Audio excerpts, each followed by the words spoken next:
Hi hello friends, welcome to my log.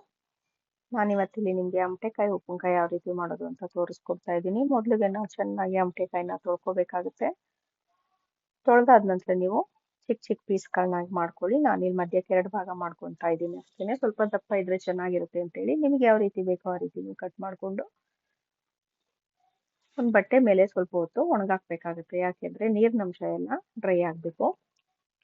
ನಾವು ನೀರಿದ್ದಾಗ ಉಪ್ಪಿನಕಾಯಿನ ಸೇರಿಸಿದ್ರೆ ಹಾಳಾಗುತ್ತೆ, ಬೇಗ ಹಾಳಾಗುತ್ತೆ ಉಪ್ಪಿನಕಾಯಿ. ಹಾಗಾಗಿ ಚೆನ್ನಾಗಿ ಒಣಗಿದ ನಂತರ ನೀವು ಒಂದು ಪಾತ್ರೆಗೆ ಸೇರಿಸ್ಕೊಂಡು ಉಪ್ಪನ್ನ ಹಾಕಿ ಇಡೀ ರಾತ್ರಿ ಕರಗಲಿಕ್ಕೆ ಬಿಡಬೇಕಾಗುತ್ತೆ. ನೀವು ನಂತರ ಇದಕ್ಕೆ ಮಸಾಲೆಗೆ ಬೇಕಾಗಿರುವಂಥ ಪದಾರ್ಥಗಳನ್ನ ಹುರ್ಕೊಳ್ಳಿ. ನಿಮ್ಗೆ ಎಷ್ಟು ಬೇಕು ನೋಡಿ, ಕ್ವಾಂಟಿಟಿ ನೋಡ್ಕೊಂಡು ನೀವೇನು ಮಾಡ್ಕೊಳ್ಳಿ. ಮೆಂತ್ಯ ಮತ್ತು ಸಾಸಿವೆನ ಹುರ್ಕೊಳ್ಳಿ.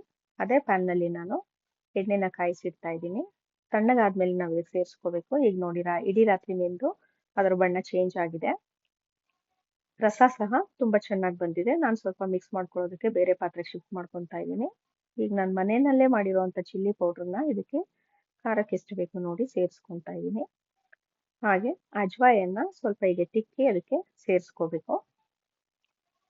ನಾನೊಂದು 2 ಸ್ಪೂನ್ ಅಷ್ಟು ತೊಗೊಂಡಿದ್ದೀನಿ.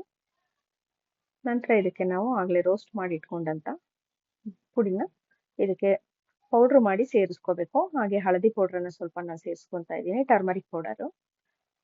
ಈಗ ಇದಕ್ಕೆ ನೀವು ಕಾಯಿಸಿ ತಣ್ಣಗಾದಂಥ ಎಣ್ಣೆನ ಸೇರಿಸಿ ಮಿಕ್ಸ್ ಮಾಡಿ ಒಂದು ಬಾಟಲಲ್ಲಿ ಸೇರಿಸಿ ಇಟ್ಕೊಂಡ್ರೆ ನಿಮಗೆ ವರ್ಷ ಇಡೀ ಉಪ್ಪಿನಕಾಯಿ ಹಾಳಾಗದೇ ಇರೋ ರೀತಿ ಚೆನ್ನಾಗಿರುತ್ತೆ. ನೀರಿನಂಶ ಇದ್ರೆ ಬೇಗ ಹಾಳಾಗುತ್ತೆ. ಹಾಗಾಗಿ ನಾವು ಬಟ್ಟೆ ಮೇಲೆ ಒಣಗಾಕ್ಬೇಕಾಗುತ್ತೆ.